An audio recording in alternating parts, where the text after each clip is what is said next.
Tutasimama kwa usomaji wa neno.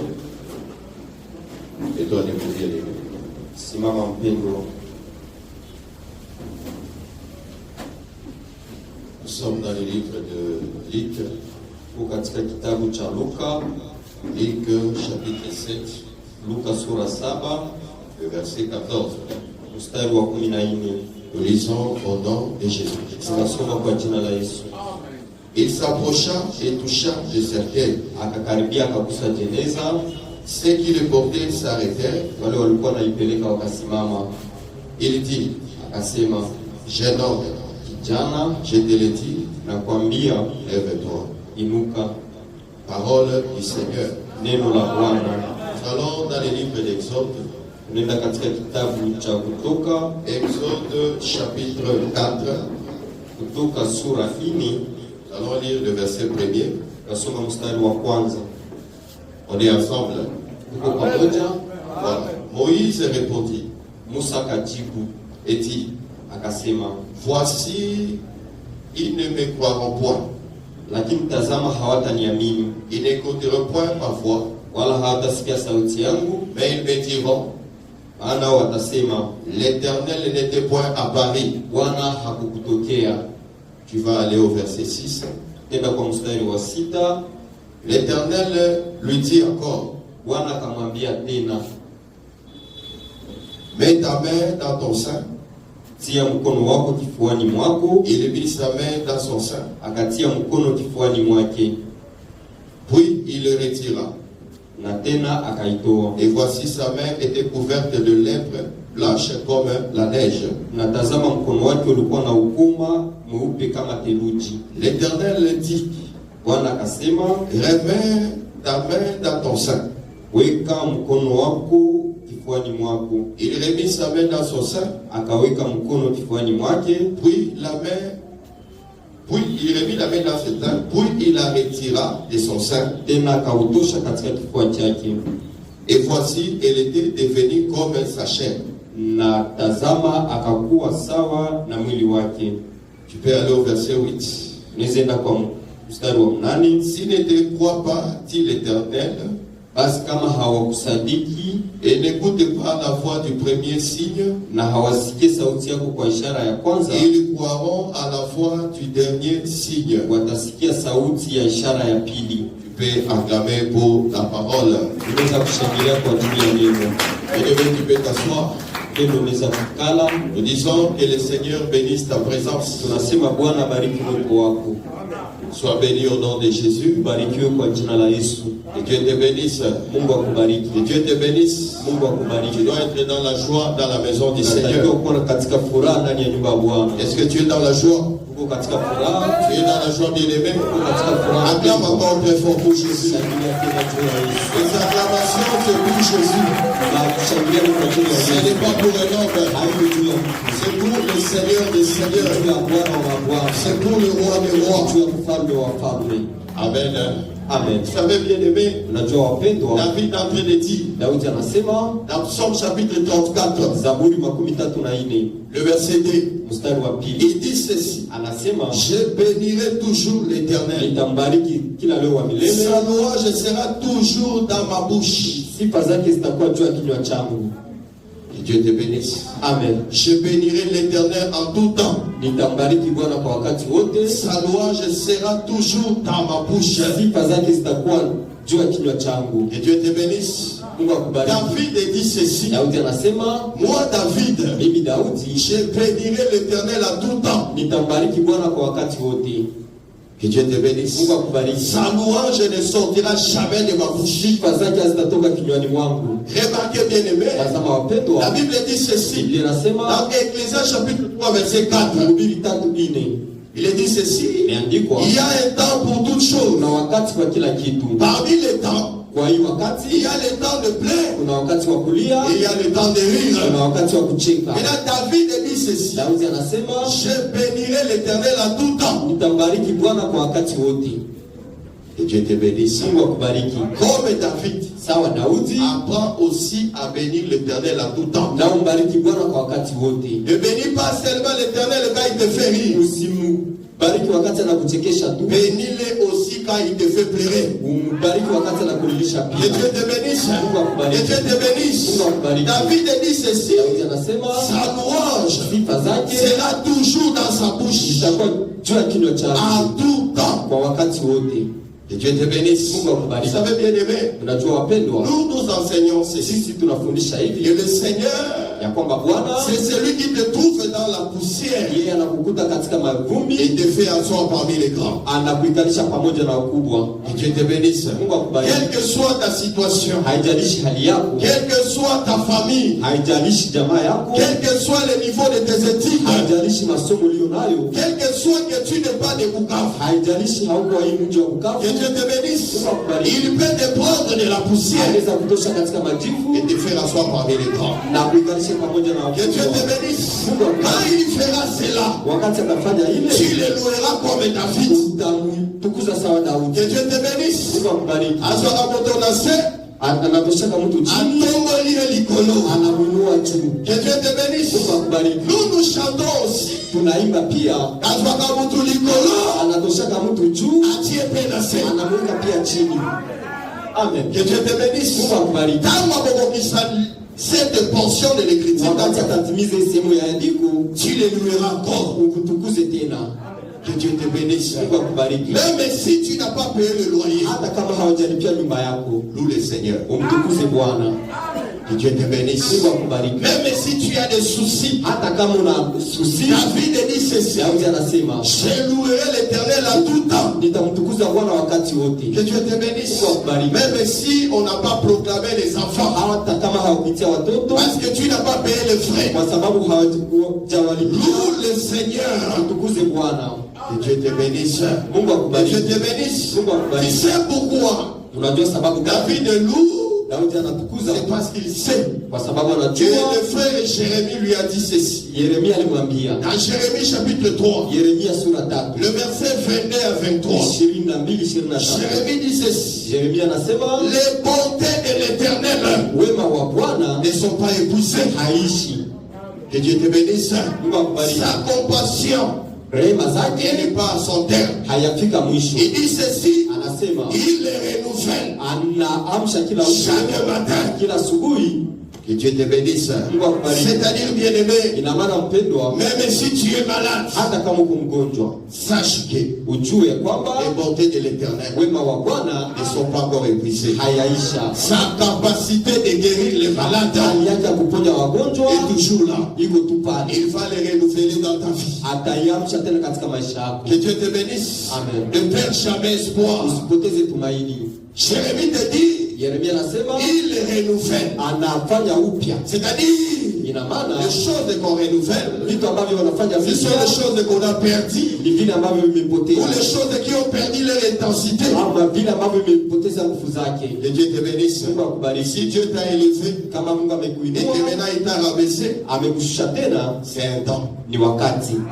Que Dieu te bénisse. Mungu akubariki. Sache qu'il va te relever. Ujue kwamba Il atakuinua va tena, encore renouveler sa bonté. atafanya upya tena wema wake. Que Dieu te bénisse. Mungu akubariki. Si le Seigneur renouvelle sa bonté Kama Bwana anafanya upya wema dans ma wake vie, katika maisha il yako, le fera aussi dans ta vie. atafanya katika maisha yako Que Dieu te pia. bénisse. Mungu akubariki. Voilà pourquoi ma prière Maombi yangu est que tu crois ni ya kwamba uamini à la parole de Dieu. neno ya Mungu. Que Dieu te bénisse. Mungu akubariki. Nous sommes un matin, non? Hii ni asubuhi. Que Dieu te bénisse. Mungu akubariki. Si nous sommes un matin, Kama ni asubuhi, crois alors uamini que le sasa Seigneur ya kwamba Bwana renouvelera quelque chose dans ta vie. atafanya upya kitu katika maisha yako. Que Dieu te bénisse.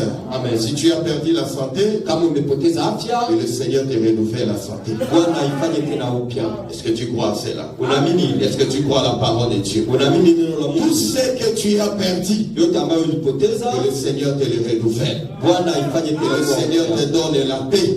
Mungu akupatie Il te tena amani, donne la joie. akupatie furaha, Il réconforte ton cœur. akupatie moyo Parce wako. que c'est lui seul Ni mwenyewe qui peut te consoler. ambaye anaweza Que kufariji. Dieu te bénisse. Mungu akubariki. Ne cherche pas la consolation auprès d'un Tafute homme. faraja nafasi kwa mtu. L'homme dont je suis en train train de parler, mtu ambaye niko nasema c'est premièrement toi-même. ni wewe kwanza. C'est-à-dire, ne compte pas sur tes efforts. Tumainie nguvu zako. Compte d'abord sur le Seigneur. Tumainie kwanza Bwana. Compte d'abord sur la parole de Dieu. Tumainie kwanza neno la Que Bwana. Dieu te bénisse. Que Dieu te bénisse. Voilà pourquoi Ndio maana nous disons ceci. tunasema Si tu crois kama unaamini au bonté de l'Éternel, kwa wema wa à Bwana, la faveur de kwa l'Éternel, neema ya Bwana, acclame très fort pour Jésus. shangilia zaidi juu ya Yesu. Acclame très fort pour le roi des rois. Shangilia juu ya mfalme wa wafalme. Acclame avec joie, bien-aimé. Shangilia na Je imani. vais te rappeler Nitakukumbusha que le Seigneur est bon. Bwana ni mwema. Il est bon aussi à tout temps. Iko mwema. Que Dieu te bénisse. Mungu Même akubariki. si je suis malade, Hata kama niko mgonjwa, je prierai pour un malade. nitakombea mgonjwa. Que Dieu te bénisse. Mungu akubariki. Moi-même, d'abord, je suis malade. Mimi mwenyewe niko mgonjwa, Et tu amènes un malade, unaleta je mgonjwa, vais prier pour lui. nitamwombea. Parce que je sais Najua que les bontés de l'Éternel neema ya Bwana ne sont pas à leur terme. hayakuwa kumwisho. Il le guérira, Atamponya, il me guérira aussi. ataniponya pia. Que Dieu te bénisse. Mungu akubariki, Mais en son temps. lakini kwa wakati wake. Que Dieu te bénisse. Mungu akubariki. Maintenant, remarque, bien-aimé. Tazama mpendwa, Nous venons de lire tunatoka kusoma dans le livre d'Exode. katika kitabu cha Kutoka. Que Dieu te bénisse. Mungu akubariki. Exode chapitre 4. Kutoka ini, Dieu va envoyer Moïse. Mungu atamtuma Musa, Il envoie Moïse atatuma pour Musa aller libérer Israël. kwenda kuomboa Israeli. La Bible dit ceci. Biblia inasema Quand Dieu envoie Moïse, wakati Mungu atamtuma Musa, Moïse va dire à Dieu, Musa atamwambia Mungu, je crains naogopa que Israël ne me croit pas. ya kwamba Israeli hawataniamini, Qui ne croit même pas que tu m'es apparu. hawataamini hata kama umenitokea. Quand Moïse va dire cela, Wakati Musa atasema hii kwa Mungu, Dieu va présenter des miracles devant Mungu Moïse. atafanya ishara Il mbele ya va Musa, présenter des signes. atafanya ishara. Que Dieu te bénisse. Mungu Le akubariki. premier signe, Alama ya kwanza Dieu va dire à Moïse, atamwambia Musa, qu'est-ce que tu as à la main? uko na nini mkononi mwako? Moïse va répondre, j'ai une verge. Musa atasema na Il kitu, prend ta verge, atasema kamata fimbo jette-la. uitupe, Il jeta sa verge. ataitupa La verge fit transformer en serpent. ikageuka kuwa nyoka. Et Dieu te bénisse. Mungu akubariki. Moïse reprit la verge Musa akakamata fimbo qui était devenue un serpent. ambayo iligeuka Il le nyoka, prit par la guerre. akaikamata kwenye Et mkia. cette verge qui était transformée en serpent Hii fimbo ambayo iligeuzwa nyoka était redevenue de nouveau une verge. ikageuka tena kuwa fimbo. Et Dieu te bénisse. Mungu akubariki. Dieu dit à Moïse, Mungu akamwambia Musa, prends maintenant ta main, kamata mkono wako, mets-le dans ton sein. weka kwenye kifua chako. Moïse prit sa main, Akakamata il mkono le met wake, dans son sein. akaweka kwenye Quand il kifua. met sa main, Wakati il anaweka retire sa main. anaitosha, La Bible dit ceci, Biblia inasema sa main va porter la lèpre. mkono wake itajaa ukoma. Dieu te bénisse. Mungu akubariki. Dieu lui dit encore, Mungu prends atamwambia, ta main kamata mkono wako, et mets-la dans ton sein. weka tena kwenye kifua. Quand Moïse remet la main, Wakati il enlève la main de nouveau. anaitosha tena, La lèpre va disparaître. ukoma haitapotea, C'est-à-dire la main ne va plus porter la lèpre. mkono haitapeleka tena ukoma. Que Dieu te bénisse. Mungu akubariki. Dieu va dire maintenant à Moïse, Mungu atamwambia Musa, tu vois ce que je fais là. unaona inaifanya Si Israël ne croit pas ça, kama Israeli hawaamini, s'il ne croit pas à la voix du premier signe, kama hawaamini sauti ya s'il kwanza, n'écoute pas la voix du premier signe, kama hawasikie sauti ya kwanza, ils croiront à la voix du deuxième signe. wataamini kwa sauti ya pili. Que Dieu te bénisse. Mungu Mais il akubariki. dit encore, Anasema s'il tena, ne croit pas ces deux signes, kama hawaamini alama mbili, tu feras encore un autre signe. utafanya yingine alama. Tu prendras l'eau du fleuve, Utakamata maji, tu le mettras à terre. utaiweka kwenye udongo, Et cette eau na hii maji va se transformer en sang. itageuka damu. Quand Moïse a reçu les signes, Wakati Musa aliweza, Moïse est parti. Musa kaenda. Que Dieu te bénisse. Mungu akubariki. Acclame d'abord très fort pour Jésus. Shangilia zaidi juu ya Yesu. Acclame très fort pour le roi des rois. Shangilia juu ya mfalme wa wafalme. Écoutez bien, aimés. Sikiliza mpendwa, Moïse, Dieu lui a présenté 3 signes. Mungu alimuonesha alama tatu. Que Dieu te bénisse. Mungu akubariki. Dans ces 3 Hii signes-là, alama tatu nous allons récupérer seulement le deuxième signe. tutakamata tu ya pili. Que Dieu te bénisse. Mungu Le akubariki. premier, le troisième signe, Ya kwanza na ya tatu ce n'est pas la nourriture du jour. haiko chakula ya siku. Que Dieu te bénisse. Mungu akubariki. Si tu veux être informé, Kama unataka ujue, demande au frère Bab.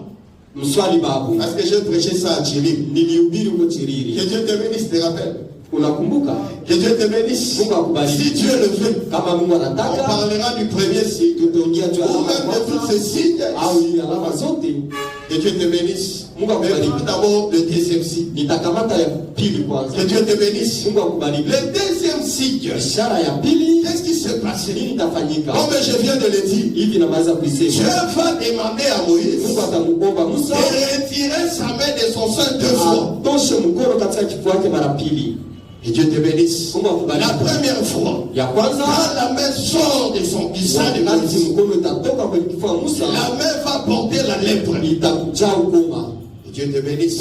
La deuxième fois, la main sort. Mais la main ne va pas porter la lèpre. Mais la remarque, bien aimé, dans Exode chapitre 4, verset 8, Dieu va dire à Moïse, s'il n'écoute pas à la voix du premier signe, ils croiront à la voix du deuxième signe. C'est pour dire, en réalité, le signe que Dieu a présenté à Moïse, c'était le message. Que Dieu te bénisse. C'est un des signes qui sont porteurs d'une foi. Que Dieu te bénisse. Ce sont des miracles. Et ce sont des miracles qui cachent un enseignement. Que Dieu te bénisse. Et c'est cet enseignement-là et nous allons vous apporter ce matin. Que Dieu te bénisse. Et la remarque, bien aimé, pour comprendre cet enseignement, il faut que nous comprenions d'abord Moïse. Que Dieu te bénisse. Moïse, c'est qui? Moïse, c'est l'ombre de Dieu. Exode chapitre 7, verset 1er. La Bible dit ceci. Dieu dit à Moïse, va te présenter devant Pharaon. Je te ferai Dieu pour Pharaon. Que Dieu te bénisse. Moïse, c'est un homme. Mais quand Dieu l'envoie vers Pharaon, il le fait Dieu pour Pharaon. Que Dieu te bénisse. Moïse, c'est l'homme que Dieu a fait Dieu. Que Dieu te bénisse. Donc, bien aimé, c'est Moïse ici qui enlève 2 fois la main de son sein. Il est en train de préfigurer Dieu lui-même.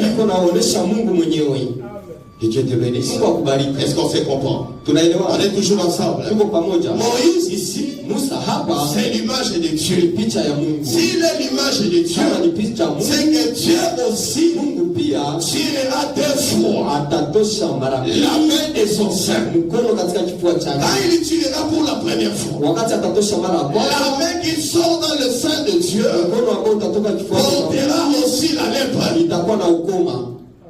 Que Dieu te bénisse. Quand ça sort pour la deuxième fois, cette main-là ne va pas porter la lèpre. Que Dieu te bénisse. Suis-moi très bien, bien-aimé. Suis-moi très bien. Parce qu'il se peut qu'aujourd'hui je ne vais pas traîner. Si tu me rates maintenant, tu ne vas pas me suivre.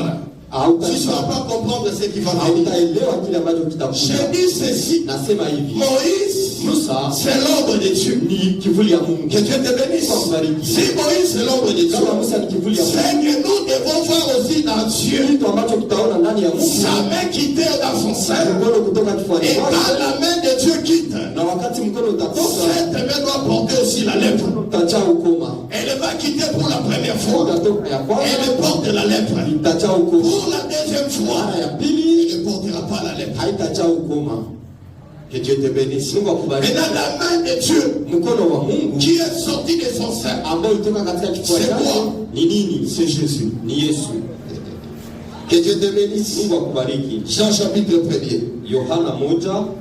le verset 18. Nous lisons au nom de Jésus. On est ensemble, bien aimés. Nous lisons au nom de Jésus-Christ. La Bible dit ceci. Personne n'a jamais vu Dieu. Le Fils unique qui est dans le sein du Père, et c'est lui qui l'a fait connaître. Que Dieu te bénisse. Qui était dans le sein du Père? Le Fils unique. Qui est où? dans le sein du Père. C'est lui qui l'a fait connaître. Or, le Fils unique du Père, c'est le Seigneur de gloire. Que Dieu te bénisse. Donc, remarque bien aimé. Quand Dieu dit à Moïse, mets ta main dans ton sein, au-delà de ton sein, la main porte la lèpre. Il lui dit encore, remets ta main. Sors-la pour la deuxième fois. La main ne va pas porter la lèpre. C'est une prophétie qui parlait du Seigneur de gloire. C'est une prophétie qui parlait de l'œuvre de la rédemption. Que Dieu te bénisse. La première sortie de la main dans le sein du Père parle de la première venue de Jésus. Que Dieu te bénisse. Jésus, c'est la main qui était dans le sein du Père. Quand il est sorti pour la première fois, il a porté la lèpre. Il est venu pour porter ta lèpre. Et quand il vient accomplir Ésaïe chapitre 53. La Bible dit ceci, le verset 1er. Qui a cru à ce qui nous a été annoncé? Qui a reconnu le bras de l'Éternel? Que Dieu te bénisse. On a reconnu quoi? Le bras de l'Éternel. Mais regarde l'œuvre du bras de l'Éternel. Je ne pas seulement le verset 5. Ésaïe chapitre 53 verset 5. La Bible dit ceci. Il était blessé pour nos péchés, brisé pour nos iniquités. Le châtiment qui nous donne la paix est tombé sur lui. Et lui ici c'est quoi? C'est le bras de l'Éternel. Que Dieu te bénisse. La Bible dit ceci. Le châtiment qui nous donne la paix est tombé sur lui. Et c'est par ces meurtrissures que nous sommes guéris. Le meurtrissure de qui? Le meurtrissure du bras de l'Éternel. Donc quand le bras sort pour la première fois, c'est pour porter des châtiments. Que Dieu te bénisse. Quand les bras sortent pour la première fois, c'est pour être blessé, c'est pour souffrir, c'est pour porter tes péchés. Que Dieu te bénisse. Et remarque bien aimé, ces bras ici ne va pas sortir qu'une fois. Ces bras va sortir aussi pour la deuxième fois. Que Dieu te bénisse. Remarque Jésus, après avoir porté l'opprobre, son péché, nos maladies, il devait rentrer dans le sein du Père. Que Dieu te bénisse. Que Dieu te bénisse. Depuis qu'il est rentré dans le sein du Père, il n'est pas encore sorti. Il n'est pas encore sorti. Il sortira encore. Et quand il sortira, cette fois-ci, ça ne sera pas pour porter la lèpre. Que Dieu te bénisse. Quand il sortira, il viendra accomplir une écriture. Psaume chapitre 74. Psaume chapitre 74.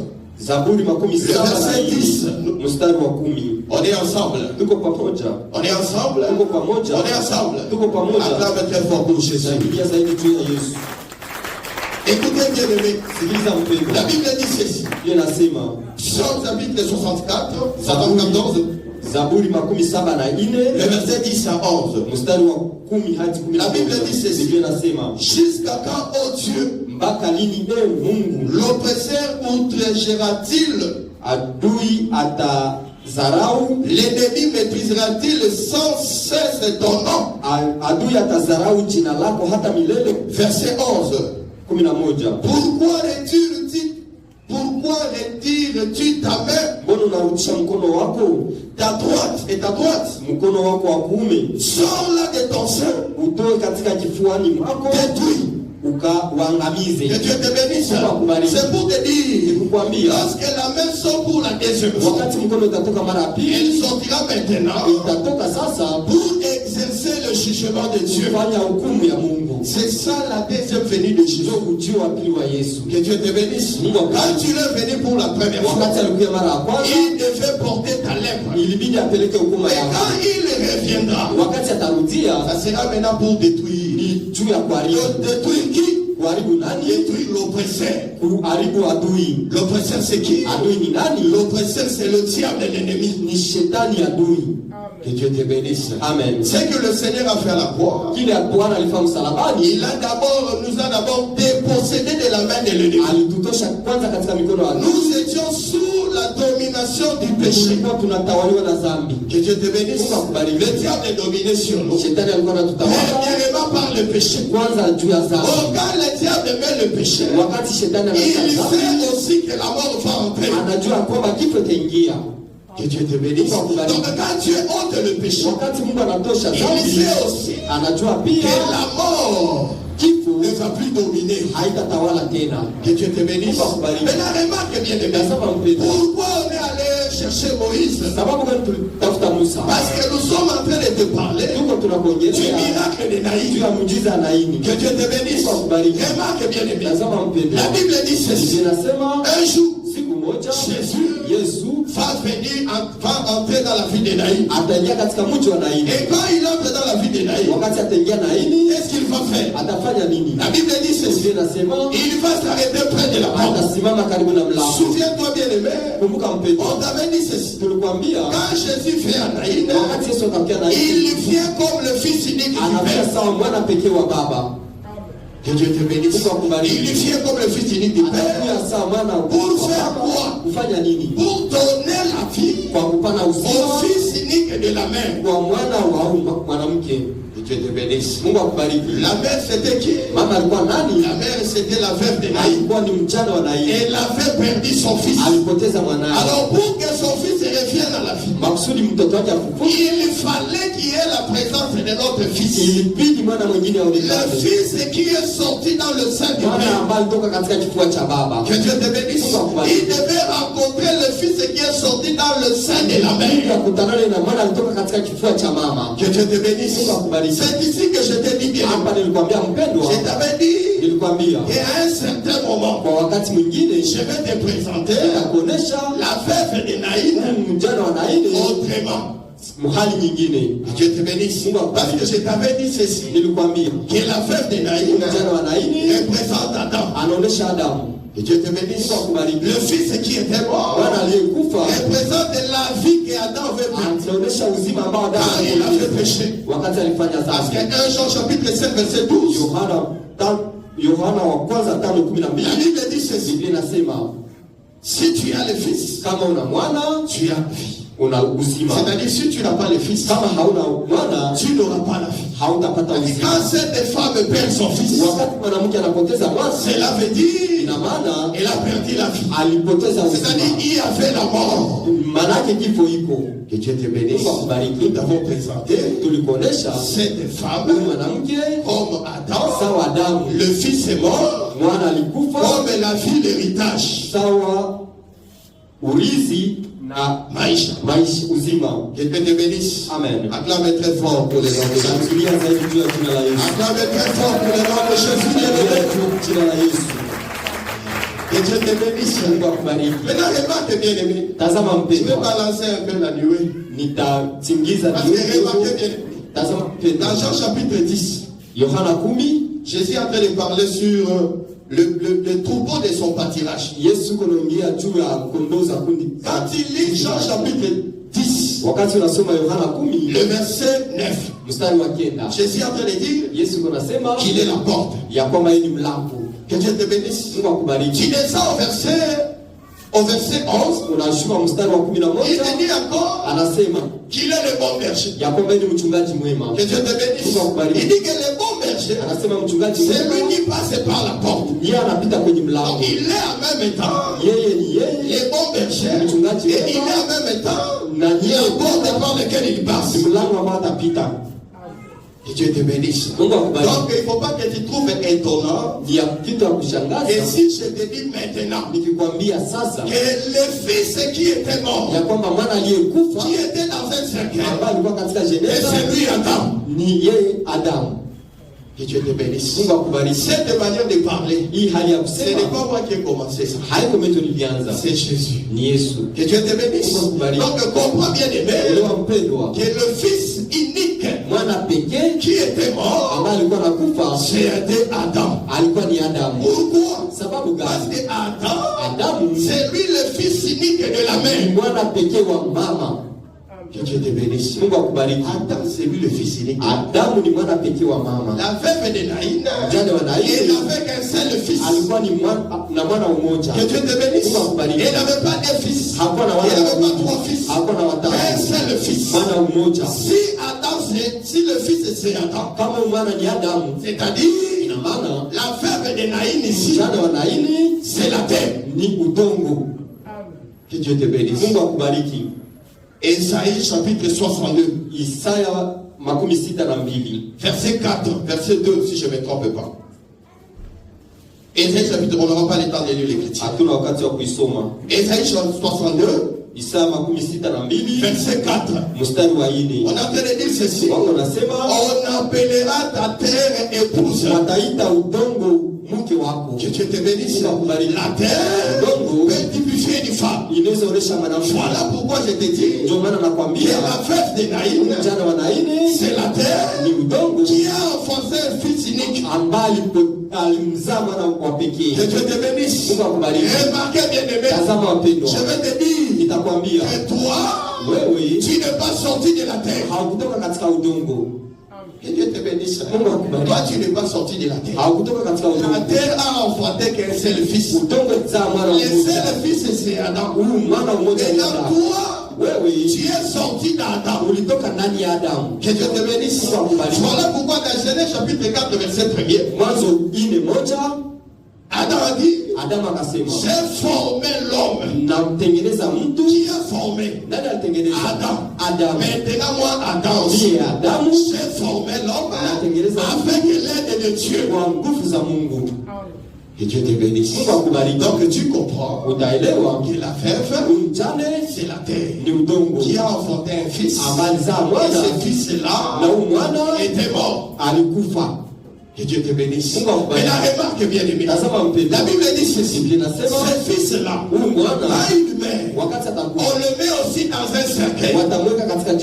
Que Dieu te bénisse. Il n'est pas seulement mort, il meurt et puis on le met aussi dans un cercueil. Et là la Bible dit ceci, quand Jésus vient comme le fils unique du fils du Père, qu'est-ce qu'il va faire? La Bible dit ceci, Jésus va s'arrêter près de la porte. Je t'ai déjà expliqué près de la porte. Que Dieu te bénisse. Il va arrêter le pleur de la femme. Je t'ai déjà expliqué pourquoi il a arrêté le pleur. Que Dieu te bénisse. Il va arrêter ceux qui portaient le fils mort. Je t'ai déjà expliqué ceux qui portaient le fils mort. Et ce que je vais t'expliquer maintenant, c'est la main qu'il va présenter. Que Dieu te bénisse. Parce que remarquez, Jésus quand il arrive, qu'est-ce qu'il va faire? Il va maintenant ôter sa main. Quand il ôte sa main va aller toucher le cercueil. Que Dieu te bénisse. Quand il touche le cercueil, le fils qui était mort, qui était dans ce cercueil, directement, ce fils-là va revenir à la vie.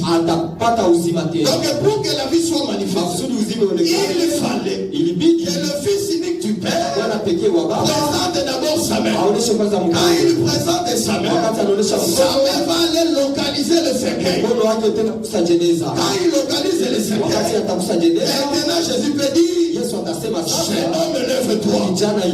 Que Dieu te bénisse. Acclame très fort pour Jésus. Maintenant écoute bien les amis.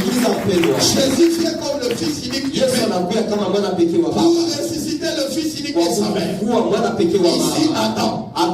Et la remarque, Jésus enlève sa main. Quand il tire sa main, main, sa main va aller toucher le cercueil. Que Dieu te bénisse. Oh, qui était dans le cercueil? Celui qui était dans le cercueil, c'était Adam. Oh, bien-aimé, quand Adam est tombé, Adam, il était dans un cercueil. Il était dans un lien. Que Dieu te bénisse. Les liens dans lesquels Adam s'est retrouvé, c'était les liens du péché. C'était le cercueil du péché. Dieu te bénisse. Nous avons dit ceci. Dans Actes chapitre 8. Le verset 23. Nous avons dit ceci. Quand Simon, le magicien, a été repris par Pierre, Pierre va lui dire ceci, que tu es dans les liens du péché. Que Dieu te bénisse. Remarque aussi, je t'augmente Lazare, quand tu es mort, c'est Lazare qui est mort. Je peux te le présenter aussi comme maintenant. Lazare est sorti de la tombe. Il était aussi dans les liens. Dieu te bénisse.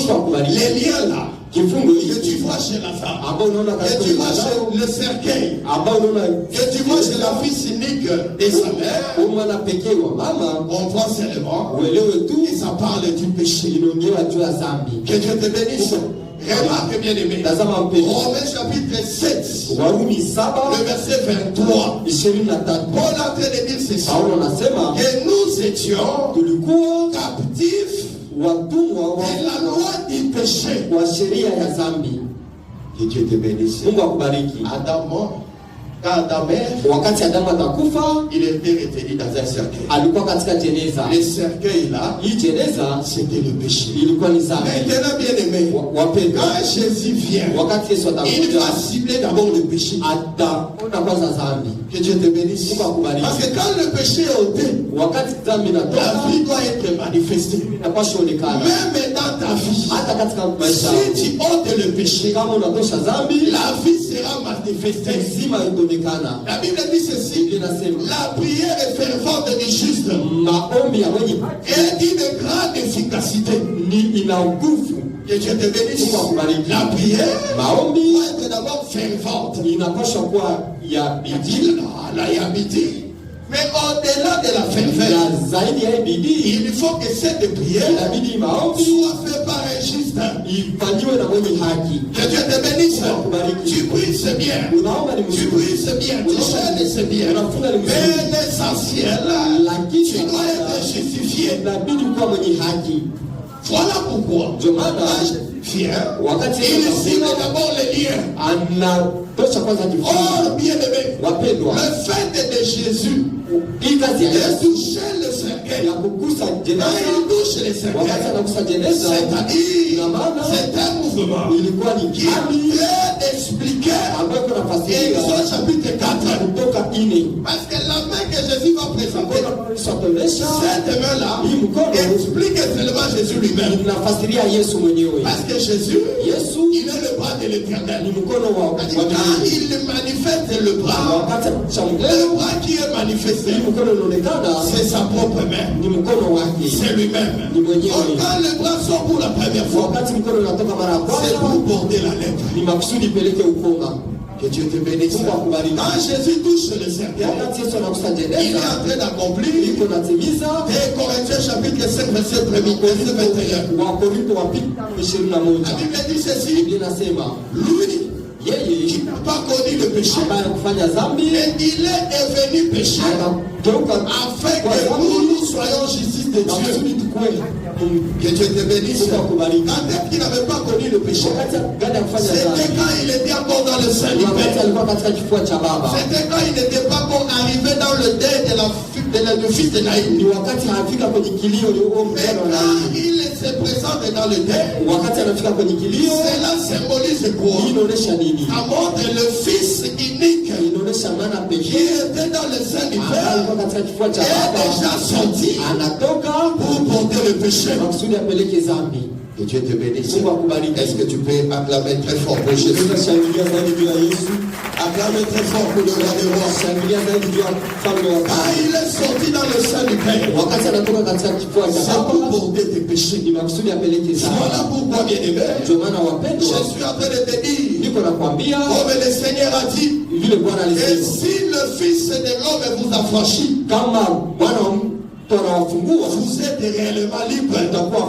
Avant que la main ne sorte dans le ciel, on était esclave du péché. Que Dieu te bénisse. Et quand la main est sortie, la main doit récupérer le propre. Que Dieu te bénisse. Cette main-là va prendre ta lèpre afin que toi tu sois justifié. Voilà pourquoi Jésus, quand il arrive, il touche d'abord les cercueils. Il touche les cercueils. L'homme est libre. Il n'est plus condamné. La vie doit être manifestée. Que Dieu te bénisse. Mesdames bien-aimés, si le Fils de l'homme est affranchi, tu dois être réellement libre. Si tu crois que tu as croisé la main de Dieu, tu dois être aussi libre du péché. Celui qui a croisé la main de Dieu ne peut plus être esclave du péché. Parce que le cercueil là, c'était le péché. Or la Bible dit ceci, c'est lui qui se livre au péché et qui est esclave du péché. C'est-à-dire, le péché, c'est un maître qui garde les gens dans le prison. Et quand tu croises la main de Dieu, le Fils unique du Père, Jésus-Christ de Nazareth, le péché ne peut plus dominer dans toi. Que Dieu te bénisse. Jésus, c'est la parole. La Bible dit ceci. Apocalypse chapitre 19, verset 13. Jésus, c'est la parole de Dieu. C'est lui la main qui est sortie dans le sein du Père. Quand tu rencontres cette main, le premier travail que fera la main, c'est de t'affranchir du péché. Que Dieu te bénisse. L'évangile éternel. Et nous prêchons ici. Le premier travail de cet évangile, c'est de te rendre libre par rapport au péché. Si tu penses que tu as connu Jésus, tu as rencontré Jésus comme ce Fils unique de la mère. Ce que nous devons rencontrer chez toi, chez moi, c'est que tu es libre. Tu n'es plus esclave. C'est-à-dire le péché ne domine pas sur toi. Maintenant, bien-aimé, si jusqu'à aujourd'hui tu es esclave du péché, il faut te demander, est-ce que la main t'a touché? Est-ce que la main t'a touché, frère? Quand la main te touche, tu es bien-aimé, le prison diabolique, ce n'est pas seulement la pauvreté, le célibat. Ça aussi, ce sont des prisons. Que Dieu te bénisse. Le chômage en Russie, la pauvreté en Russie, c'est une prison dans laquelle tu dois sortir.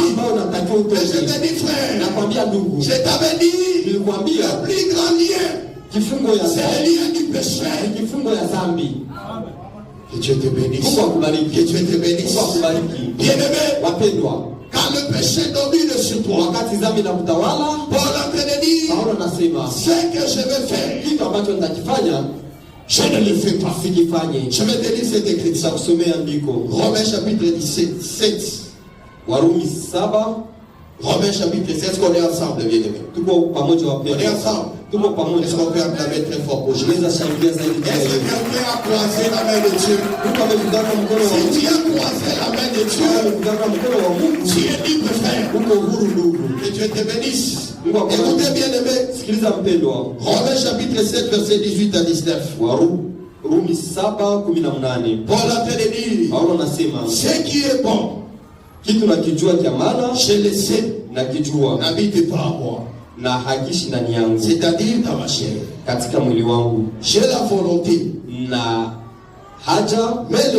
mais non le pouvoir de faire le bien.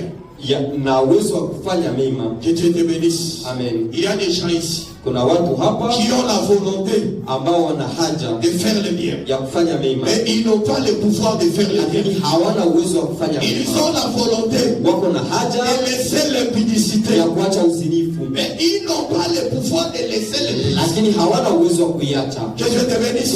Tu verras une personne Utaona mtu confesser maintenant. na tubu sasa, Seigneur, pardonne-moi. Mungu nisamehe. Il s'agenouille dans le pardon. Anapiga Il magoti, enlève même les larmes. analia, C'est-à-dire il reconnaît sa faute. anakubali Mais makosa yake, quand la tentation vient, lakini wakati il jaribu est linakuja incapable de résister. hana uwezo wa kushinda. C'est-à-dire il connaît le bien, Ana mema mais il n'a pas le pouvoir lakini hana uwezo de faire ce ya bien-là. kufanya ile. Pourquoi? Sababu gani? Parce que c'est un esclave. Kwa sababu ni mtumwa. Que Dieu te bénisse, frère. Mungu akubariki Que ndugu. Dieu te bénisse. Mungu akubariki. Si tu sais le bien à faire, Kama unajua kufanya mema mais tu ne le fais pas, lakini hauifanyi, tu es esclave. uko mtumwa. Que Dieu te bénisse. Mungu akubariki. Quand tu croises la main de Dieu, Wakati unakutana na mkono wa Mungu, cette main doit te donner aussi la capacité hii mkono unapaswa kupatia de uwezo résister au diable. ya kumpinga shetani. Résister au diable Mpinge shetani et il fuira loin de toi. na ataenda mbali na Maintenant, wewe. toi, tu marches côte à côte avec le Wewe diable, unatembea karibu na shetani, côte à côte avec le vol, karibu na côte à côte avec l'impudicité. karibu na uzinifu. Tu es esclave. Uko mtumwa. Tu es sauvé, je ne refuse pas.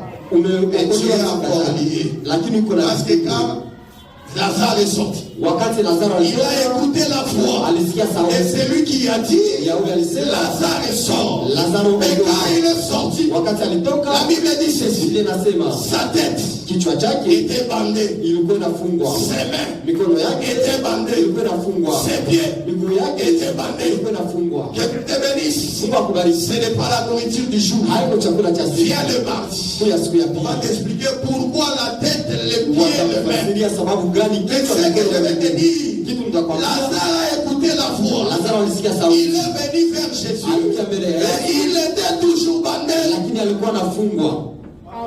Me bénisse. Mungu akubariki. Voilà pourquoi, bien-aimé, Ndio maana mpendwa, il y a des situations, una vitu surtout le péché. dhambi Tu zaidi, pries, unaomba Seigneur, pardonne-moi. Bwana nisamehe, Je vais laisser, tu n'arrives pas. nitaacha haufikie. Bien-aimé, Mpendwa, il est du pépou. C'est un démon. C'est le diable qui est sous le joug de l'ennemi. uko chini ya mzigo wa shetani. On doit envoyer le serviteur Inabidi watume pour watumishi, dire au serviteur, waambie watumishi déliez-les, uende mfungue, laissez-les aller. umwache On aende. doit te délier. Inabidi Ne ufunguliwe, cache pas. usifuchike. Dieu te bénisse. Mungu akubariki. Tu connais dans quoi tu es esclave. Unajua kwa mtumwa wa nini. Quand le péché est là, Wakati dhambi tu iko, ne verras pas la gloire de Dieu. hautaona utukufu La wake. prière fervente du juste, Maombi ya bidii ya mwenye c'est haki celle qui a l'efficacité. ni ile ambayo ina uwezo. Je t'avais expliqué quoi? Kufasiria nini? Que l'efficacité, Iwe uwezo, ce n'est pas d'abord uwezo. L'efficacité, ili mamlaka, c'est le résultat escompté. Que Dieu te bénisse. Amen. Résultat, on appelle ufanikiwe nayo.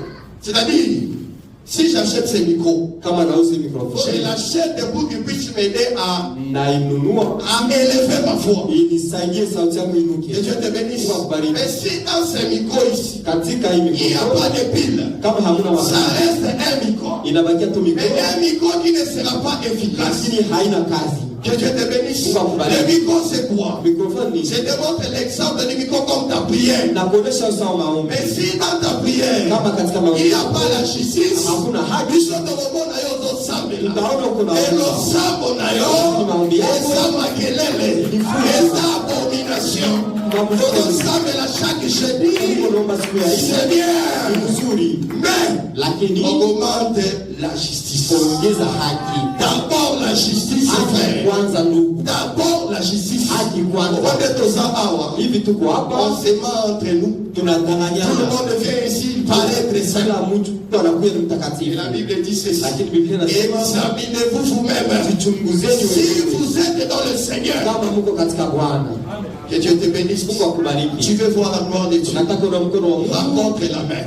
kutana na mkono, Et le bord de ton opprobre. itabeba kwa Je te kesho présente yako. aujourd'hui Na kuonesha leo la main de Dieu mkono wa Mungu qui est capable ambayo de unaweza t'affranchir de tout péché. yashika huru katika tout péché. Que Dieu te bénisse. Tout péché. Si tu te sens, tu n'arrives pas à vivre la parole. Viens, on va prier pour toi. Verset 18. Verset 19. Romains chapitre 7, verset 19. Car je ne fais pas le bien que je veux, et je fais le mal que je ne fais pas.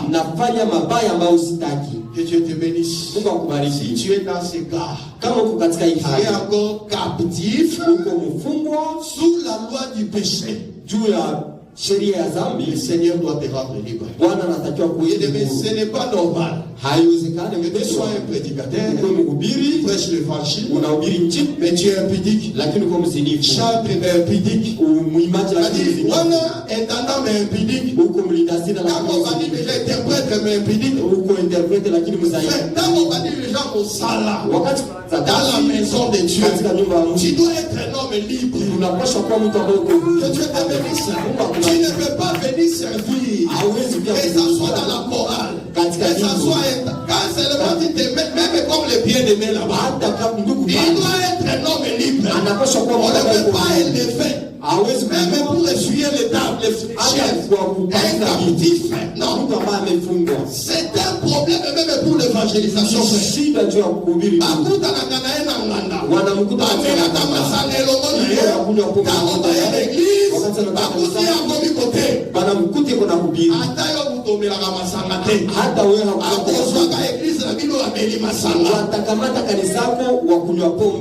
Que Dieu te bénisse. Tu as besoin de la délivrance. Parce que toi, c'est supposé que tu as déjà 20 ans. C'est-à-dire tu as déjà l'âge de porter les armes. Tu peux aller à la guerre. Maintenant, comment tu as la maturité? Ne sais pas résister au péché. Frère. Tu peux être sauvé sans servir. Un comportement où les autres la paix qui te dit qu'à la vie. Parce que les gens sont des esclaves. Comment éviter mon nini? Bien aimé maté à autre théâtre. Ceux qui vous dit Libana. Ayoki à mon atikala. Hier, j'ai posé seulement une petite vidéo. J'ai dit qu'on ne peut pas implorer le sang de Jésus. Moi, quand je poste mes vidéos, je ne poste pas les portions, je monte dans la révélation. Parce que c'est ce que là j'ai affaire aux gens de l'extérieur. Mais j'ai eu des gens qui m'ont appelé, qui ont été scandalisés. Ils dit que nous prions comme ça. Mais comment toi tu veux nous dire ça? Est-ce qu'aujourd'hui, il y a des gens qui invoquent le sang? Mais toi tu n'invoques pas le sang. Mais parce que tu es enseigné, maintenant comment tu n'arrives pas à mener quelqu'un? Parce qu'il sait qu'il est. Il est aussi.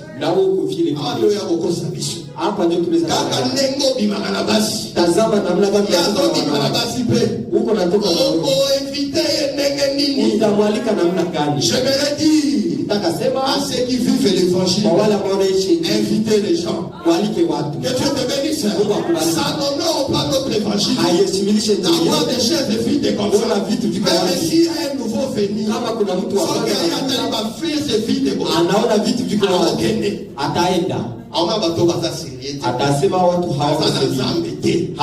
La gloire des rois. La gloire des rois. La gloire des rois. Par rapport au peuple sur lequel il domine. Que Dieu te bénisse. Tu peux jurer, tu peux critiquer Marcelo. Tu peux critiquer Chibo. Mais toi tu domines sur quel peuple? Jésus est un homme de foule. C'est un homme de foule. Les gens le suivaient. Les autorités, ils étaient derrière Jésus. Cet évangile que nous prêchons, c'est l'évangile que Jésus a prêché. Et ce qui nous manque, c'est le zèle de Jésus. Parce que Jésus, il dormait la nuit.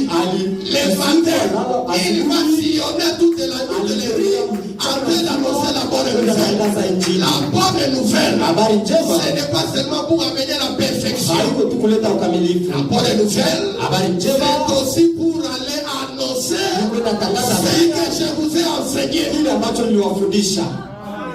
Que Dieu te bénisse.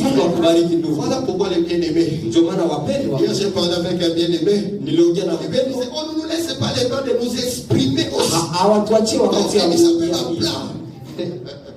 J'ai dit, c'est mon frère. Mais ma vie, ça m'a plu à Même mon frère, il vous enseigne comme ça. Prêcher comme ça, comme je suis en train de prêcher. À Bukavu. C'est peut-être dans cette salle que je vais commencer à prêcher. Que Dieu te bénisse. Mais avant que je vienne prêcher sur votre chair, j'étais déjà pour parler sérieux. Que Dieu te bénisse. Nous mettons des invitations, d'autres je refuse. Il y a des endroits où on m'invite, je dis, j'ai déjà prêché chez vous, vous ne changez pas. J'ai déjà fait des de venir encore. Que Dieu te bénisse. Bien de nous dans ma plan. Kuna maplan dans les réseaux sociaux. Ingia kwenye marezo sociaux. Hata na groupe na biso hata katika groupe yetu ya assemblée des saints takatifu ya utepotata kuna tetoyoka yote. Hatukusikia wala kitu ya kumatao. Unataka tupande tu hapo. Que Dieu te bénisse. Ce n'est pas seulement par la capacité à voter. La femme est samaritaine. Elle a annoncé Jésus, frère. Que Dieu te bénisse. Que l'Éternel te délivre. Que l'Éternel nous délivre. Quand tu as affranchi du péché, on va demander même tu pries où? Tu pries où? On n'a jamais vu quelqu'un comme toi. Toi, on t'a jamais demandé ça. Que Dieu te bénisse. Frère John, qui t'avait invité ici?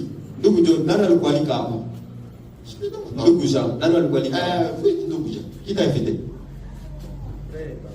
Que Dieu bénisse le frère John. Est-ce qu'on peut acclamer d'abord pour Jésus? Que Dieu le bénisse. Il est venu lui. Mais toi, comme tu es là, on t'a aussi invité. Tu n'étais pas venu ici toi-même. La Bible dit ceci. La bénédiction, c'est pour celui qui vend le blé. Si la bénédiction, c'est pour celui qui vend, celui qui ne vend pas, il n'est pas béni. Que Dieu te bénisse. Tu veux que tu sois parfait. Ce n'est pas seulement quand tu crains Dieu. Ce n'est pas seulement quand toi-même tu viens écouter. C'est aussi quand tu invites les gens. Que Dieu te bénisse. Acclame très fort pour le roi des rois.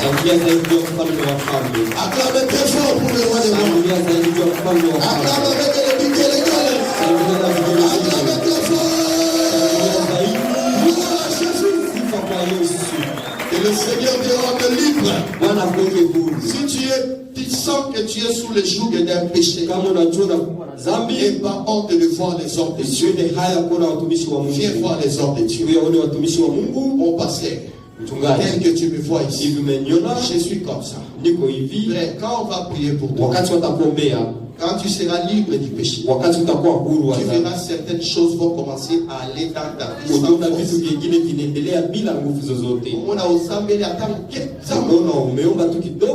La Bible dit ceci. Dans Ésaïe chapitre 59. Ma main n'est pas courte. La Bible dit ceci. Et ce sont vos péchés. Il y a des autres ça l'a été. Dans la communauté. C'est-à-dire quand quelqu'un est dans le péché, la main fait la courte. C'est-à-dire la main va rester dans les seins. Que Dieu te bénisse. Quand tu vis la sanctification, c'est alors que la main va venir. Oh, j'étais en train de te montrer. La Bible dit la main de l'Éternel n'est pas courte pour sauver. C'est-à-dire la main de Dieu, celle qu'il a présentée chez la femme de Naïm, c'est un sauveur. Que Dieu te bénisse. Amen. C'est pour te dire, cette main ne te sauve pas seulement du péché. Cette main, elle est sortie dans le sein du Père. C'est pour t'affranchir aussi de toutes tes possessions diaboliques. yote ambayo inakushika Que kimapenzi. Dieu te bénisse. Mungu akubariki. Parce que bien aimé, Wapendwa, le cercueil là, hii jeneza ce n'est pas seulement le péché. haiko tu dhambi. Les cercueils, Jeneza ça peut être aussi la maladie. inaweza kuwa Ça magonjwa, peut être aussi le blocage. Ça peut être aussi le malédiction. inaweza kuwa laana. Toutes les sortes de blocages. Tout ce qui te lie, Kile kinachofunga qui t'empêche d'avancer. Parce que quelqu'un qui est lié, anayefungwa il n'est pas libre de mouvement. haiko kwa kutikisika ndugu. Que Dieu te bénisse. C'est comme l'anneau. Sawa sawa Et Luc chapitre 19. ya Luka Cet 19. anneau était lié. Hii punde ilikuwa Quand tu inafungwa. es lié, frère, Kama una wakati tu peux avancer. unaweza Tu endelea. peux avancer. Unaweza endelea. Mais dans les limites de ta cause. Lakini kuna mipaka ambayo uzivuka. Que Dieu te bénisse.